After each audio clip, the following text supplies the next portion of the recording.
എനിക്ക് ഈ വീടും വേണ്ട, നിങ്ങളെയും വേണ്ട, ഈ ഭർത്താവിനെയും വേണ്ട. എന്താ ഇവിടെ ഇപ്പൊ പ്രശ്നം? വീണ്ടും എന്താ സംഭവിച്ചേ? ഇനി എന്താ വേണ്ടേ? ഈ വീട്ടില് മുഴുവനും പ്രശ്നങ്ങളാ. ഞാൻ ജോലിക്ക് പോകാൻ പാടില്ല, ഡിവോഴ്സ് ചോദിക്കാൻ പാടില്ല, ഈ വീട്ടില് ഒരു അടിമയെ പോലെ കഴിയണം. നിങ്ങൾ എല്ലാവരും ചേർന്ന് എന്റെ രക്തം ഊറ്റി കുടിക്കുകയാണ്. ഞാൻ വായടച്ച് മിണ്ടാതെ ഇരിക്കണം. സത്യത്തിൽ നീ ഈ വീട്ടില് അങ്ങനെയാണോ കഴിയുന്നത് കാർത്തിക? ആ സത്യം എന്താണെന്ന് നിങ്ങൾ തന്നെ പറ. നിങ്ങളുടെ ഭാര്യ വസുന്ധര ഉണ്ടല്ലോ, എന്നെ വാ തുറക്കാനേ സമ്മതിക്കില്ല. അമ്മായിയമ്മയെ പോലെയാ പെരുമാറുന്നേ. വസു എന്ത് ചെയ്താലും നിന്റെ നല്ലതിനു വേണ്ടിയാ പറയുന്ന കാർത്തിക. നിങ്ങളുടെ ഭാര്യയ്ക്ക് നിങ്ങൾക്കും വേണ്ടി നല്ലത് ചെയ്യും, എനിക്ക് വേണ്ടി ഒന്നും ചെയ്തിട്ടില്ല. നിന്റെ വായി തോന്നിയ ദിവസം വിളിച്ച് പറയരുത്. ഇവിടെ ആരാണ് സംസാരം കൺട്രോൾ ചെയ്യുന്നേ? എല്ലാവരും വായി വരുന്നതൊക്കെ എന്നെ വിളിച്ച് പറയാറില്ലേ? ഓരോരുത്തരുടെ ഇഷ്ടത്തിന് കൈയൊങ്ങുന്നു. വേറെ വഴിയില്ലാതെ ഞാൻ എല്ലാം സഹിച്ച് കഴിയുകയാണ്.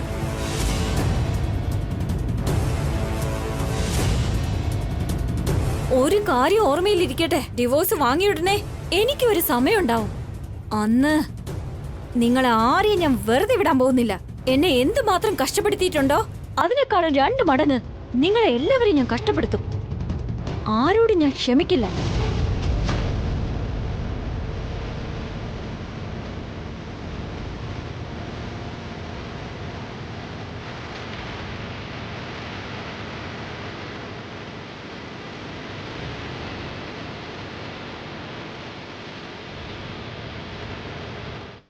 ഇങ്ങനെയുള്ളവളെ എന്തിനാ എടുത്തി സപ്പോർട്ട് ചെയ്യുന്നേ? ഇവളോട് എന്തിനാ ക്ഷമിക്കുന്നേ? ഉടനെ ഡിവോഴ്സ് വാങ്ങണം എടുത്തി. എന്തിനാ വെറുതെ ടൈം വേസ്റ്റ് ചെയ്യുന്നത്? എല്ലാം മാറുന്നൊരു സമയം വരും അഖിൽ. അതിനു വേണ്ടി നമ്മൾ കാത്തിരുന്നേ പറ്റൂ. എടുത്തു ചാടി നമ്മളൊന്നും ചെയ്യരുത്. ഈവൻ വർക്ക്സ് ഉള്ളതാണ് അഖിൽ. അതിനെക്കുറിച്ച് മാത്രം ചിന്തിച്ചാൽ മതി. ഈ പ്രശ്നങ്ങളെല്ലാം വിട്ടേക്ക്.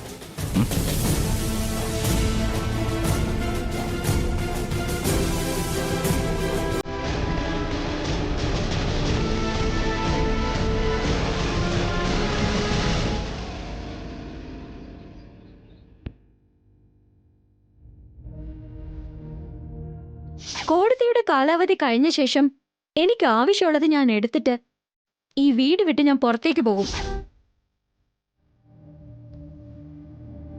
എനിക്ക് ഈ വീടും വേണ്ട, നിങ്ങളെയും വേണ്ട, ഈ ഭർത്താവിനെയും വേണ്ട.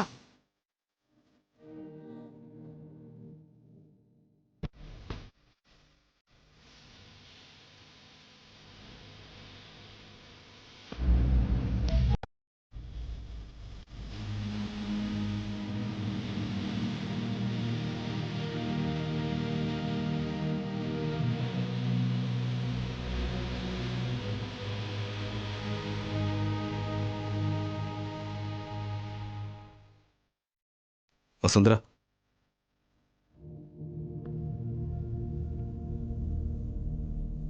താൻ കാർത്തികയെ പറ്റി ചിന്തിച്ചിരിക്കുകയാണോ? അതെ ഏട്ടാ, കാർത്തിക വീണ്ടും വീണ്ടും ഡിവോഴ്സ് വേണമെന്ന് തന്നെ പറയുന്നത്. അവളെ എങ്ങനെ പറഞ്ഞ് മനസ്സിലാക്കണമെന്ന് എനിക്കറിയില്ല ഏട്ടാ. ഇപ്പൊ നമ്മൾ എന്ത് പറഞ്ഞാലും കാർത്തിക് അത് കേൾക്കുന്നൊരു മാനസികാവസ്ഥയിലല്ല. പിന്നെ ആരോടാ പറഞ്ഞ് മനസ്സിലാക്കേണ്ടത്? അന്ന് ജഡ്ജി മാഡത്തിനോട് റിക്വസ്റ്റ് ചെയ്ത് 1 മാസത്തെ സമയം നമ്മൾ ചോദിച്ചു. ഇനിയും അത് ചെയ്യാൻ പറ്റില്ല.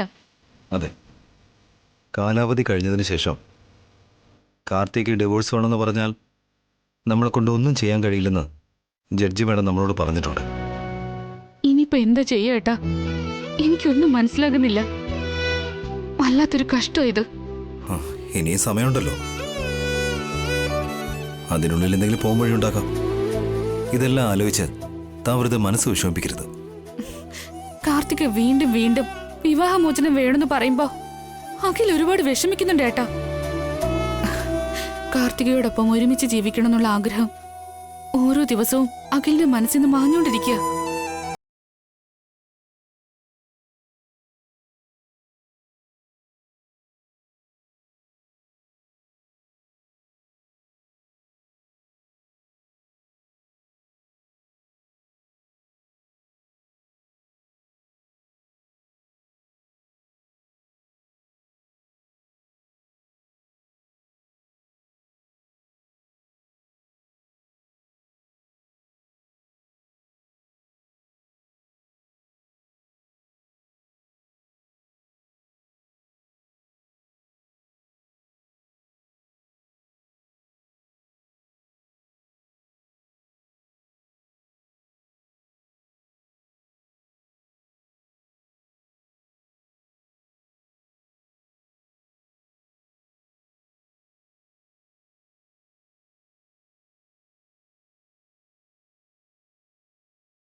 സ്കൂളിൽ വരണോ അമ്മേ?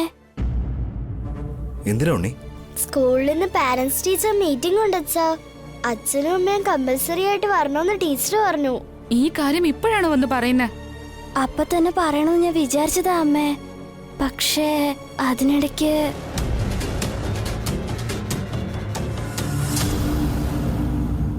ഓക്കെ ഉണ്ണി, ഞങ്ങൾ വരാം. താങ്ക് യു അച്ഛാ. താങ്ക് യു അച്ഛാ. വസുന്ധര, എത്രയും പെട്ടെന്ന് റെഡിയാവും.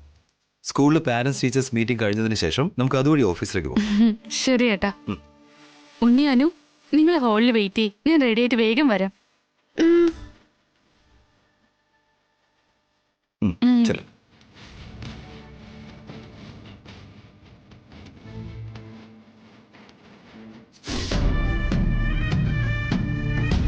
ഒരു ഗ്യാപ്പ് കിട്ടിയ ഉടനെ എല്ലാവരും എനിക്ക് ക്ലാസ് എടുക്കാൻ തുടങ്ങും. ഇവരൊന്നും ഒരു തെറ്റും ചെയ്യാറില്ല, ഞാൻ മാത്രമാണ് എല്ലാം ചെയ്യുന്നത്. എനിക്കൊരു സമയം വരട്ടെ, ഞാൻ കാണിച്ചു തരാം.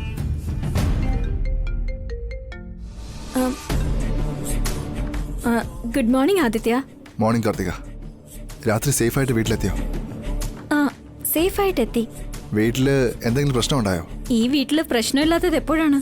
എന്ത് നടന്നാലും ഐ ഡോണ്ട് കെയർ. നിന്റെ ഈ ആറ്റിറ്റ്യൂഡാണ് എനിക്ക് ഒരുപാട് ഇഷ്ടപ്പെട്ടത്. സ്പോൺസേഴ്സിന്റെ കാര്യത്തിൽ നമ്മൾ ഫെയിൽ ആയതിനെ കുറിച്ച് നീ ഒന്നും ആലോചിക്കണ്ട. ഇനിയൊരു നല്ല ചാൻസ് നമുക്ക് വരാൻ പോകുന്നുണ്ട്. എന്താ ആദിത്യ അത്? ഈവൻസുമായിട്ട് ബന്ധപ്പെട്ട ടെൻഡർ അത് നമുക്ക് കിട്ടുകയാണെങ്കിൽ ഈവന്റ് നമുക്ക് കിട്ടും. അപ്പോ സ്പോൺസേഴ്സ്? ഈവൻസ് നമുക്ക് കിട്ടുകയാണെങ്കിൽ സ്പോൺസേഴ്സ് ഓട്ടോമാറ്റിക്കായിട്ട് നമുക്ക് വന്നോളും.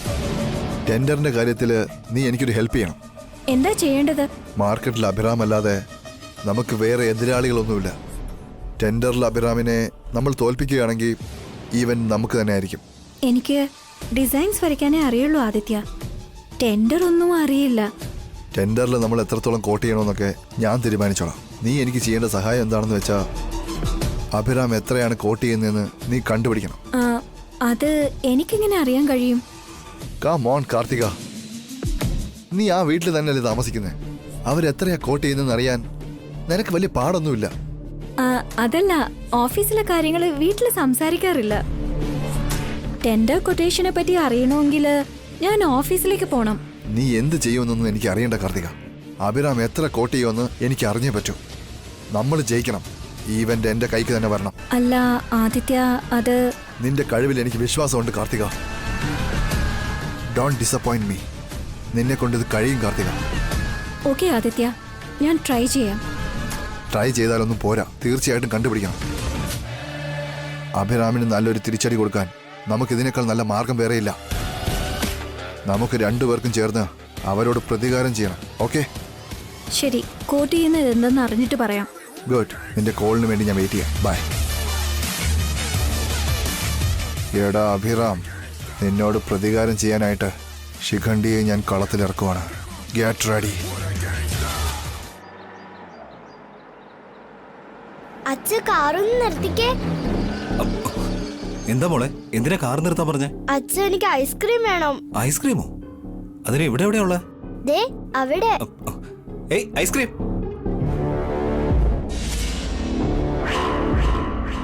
ഉണ്ണി, ഏത് ഫ്ലേവറാണ് നിനക്ക് വേണ്ടേ? ചോക്ലേറ്റ്.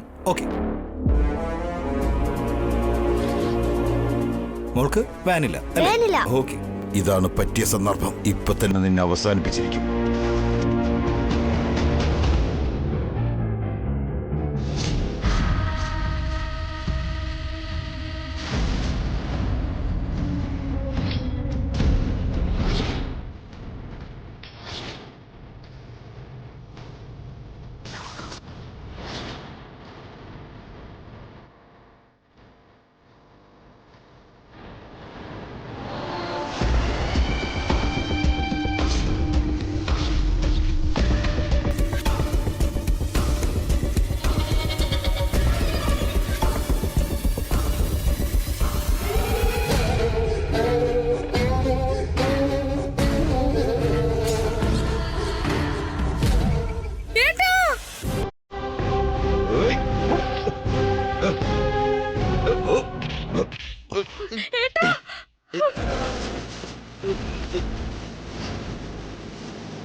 വസുന്ധര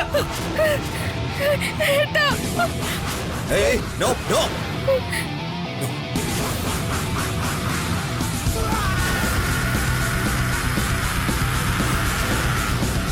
ഏയ് അവളൊന്നും ചെയ്യരുത്, വിട്ടേക്ക്. വേണ്ട വേണ്ട, അവളെ വിടാനാ പറഞ്ഞേ.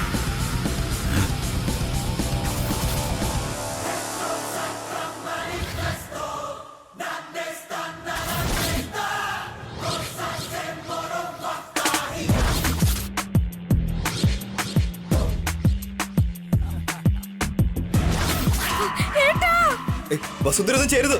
നോ. ശരി ശരി, ഞാൻ പോവാ.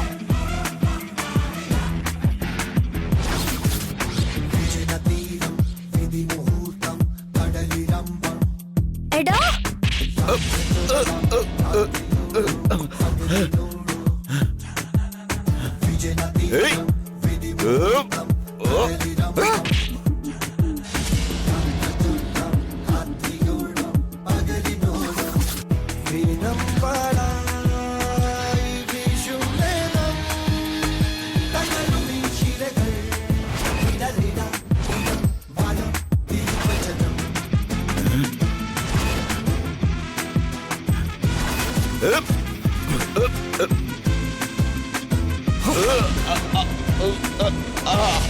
ഉണ്ണി, ആ വടിയും എടുക്ക്.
ചന്ദ്രശേഖർ,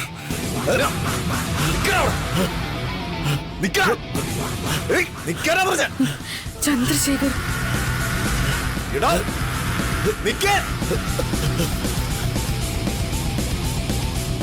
ഏട്ടാ,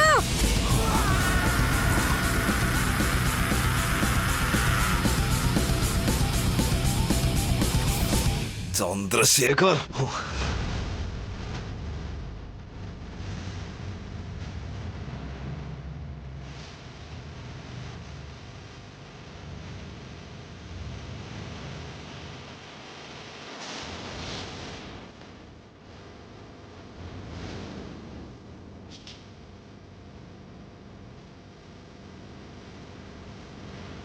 ഏട്ടാ, ഏട്ടനൊന്നും പറ്റില്ലല്ലോ? ആർ യു ഓക്കെ അച്ഛാ? I'm fine. ആരാ അച്ഛാ അയാള്? എന്തിനാ അച്ഛനെ കൊല്ലാൻ വന്നത്? അയാൾ ഒരു വൃത്തികെട്ട മനുഷ്യനാ. അയാൾ ഒരുപാട് തെറ്റുകൾ ചെയ്തു. നമ്മൾ അയാളെ പോലീസിനെ കൊണ്ട് അറസ്റ്റ് ചെയ്യിച്ചതിന് നമ്മളോട് ദേഷ്യം തീർക്കുക. എങ്ങനെയെങ്കിലും പുറത്തു വന്ന് നമ്മളെ കൊല്ലണം നമ്മൾ പ്ലാൻ ചെയ്തിരിക്കാം. എങ്ങനെയെങ്കിലും അവനെ പിടിച്ച് പെട്ടെന്ന് തന്നെ പോലീസിൽ ഏൽപ്പിക്കണം. എനിക്ക് വല്ലാതെ പേടിയാവുന്നു അച്ഛാ. എന്തിനാ പേടിയാനു? അച്ഛനാ റൗഡിയെ അടിച്ചോടിച്ചല്ലോ. അവന്റെ കാര്യം നമുക്ക് പിന്നെ നോക്കാം. വാ, സ്കൂളിൽ പോകാൻ ടൈമായി. വാ. വരൂ.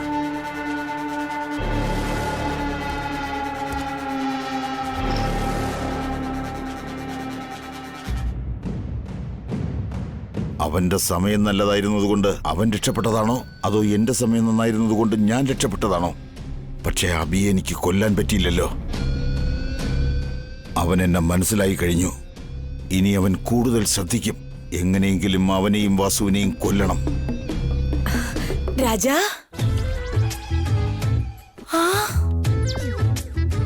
രാജാ എന്തു പറ്റി? രാജാ മുഖമൊക്കെ വല്ലാതെ വീങ്ങിയിരിക്കുന്നല്ലോ. എന്തു പറ്റി? പറ രാജാ, എന്താ പറ്റി? ഒന്നുമില്ല.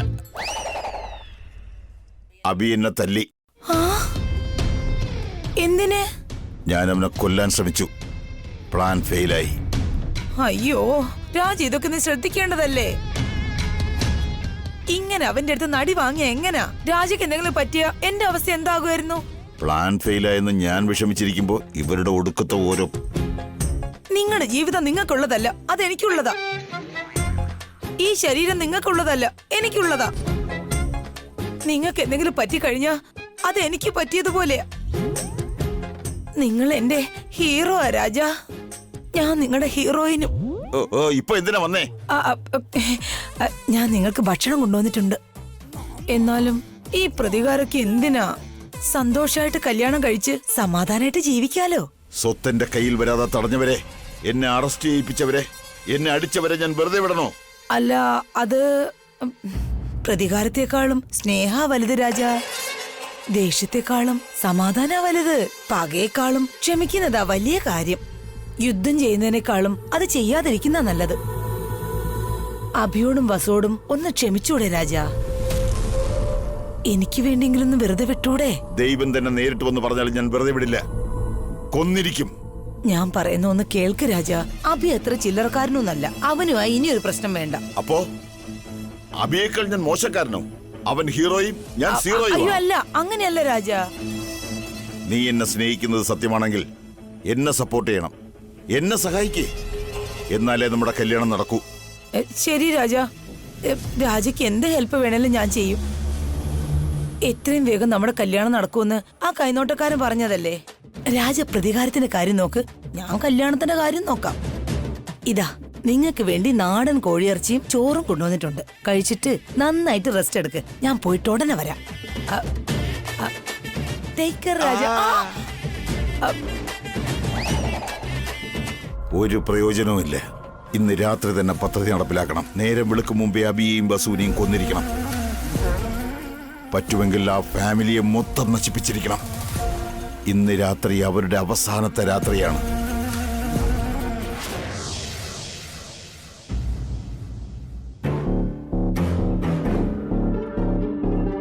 നിക്ക്, ഒരു മിനിറ്റ്, ഞാൻ നിന്നെ തിരികെ വിളിക്കാം.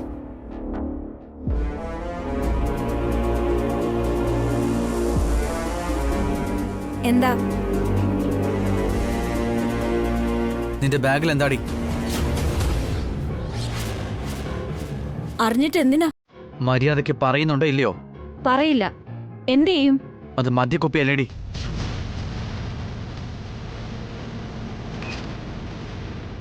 എന്തായിരുന്നാലും നിനക്കെന്താ? ഇത് വീടെന്ന് കരുതിയോ അതോ ബാറാണെന്ന് കരുതിയോ നീ? ഞാനൊന്നും വിചാരിച്ചിട്ടില്ല. നിന്റെ ഇഷ്ടത്തിന് കൂത്താടാൻ ഇത് ആദ്യത്തെ ഓഫീസൊന്നും അല്ല, എന്റെ വീടാ ഇത്. ഡിവോഴ്സ് നടക്കുന്നത് വരെ ഇത് എന്റെയും വീടാ. വീടിനുള്ളിൽ വെച്ച് കുടിക്കാൻ വല്ല പദ്ധതി ഉണ്ടെങ്കിൽ നിന്നെ ഒരു നിമിഷം ഇവിടെ നിൽക്കാൻ സമ്മതിക്കില്ല. ഡിവോഴ്സ് കിട്ടുന്നത് വരെ ഞാനും എവിടെയും പോകുന്നില്ല. വേണമെങ്കിൽ ഇപ്പൊ തന്നെ ഡിവോഴ്സ് ഞാൻ പൊയ്ക്കോളാം. തരാൻ പറ്റില്ല അല്ലേ? അപ്പോ കാമായിട്ട് അവിടെ ഇരിക്കും.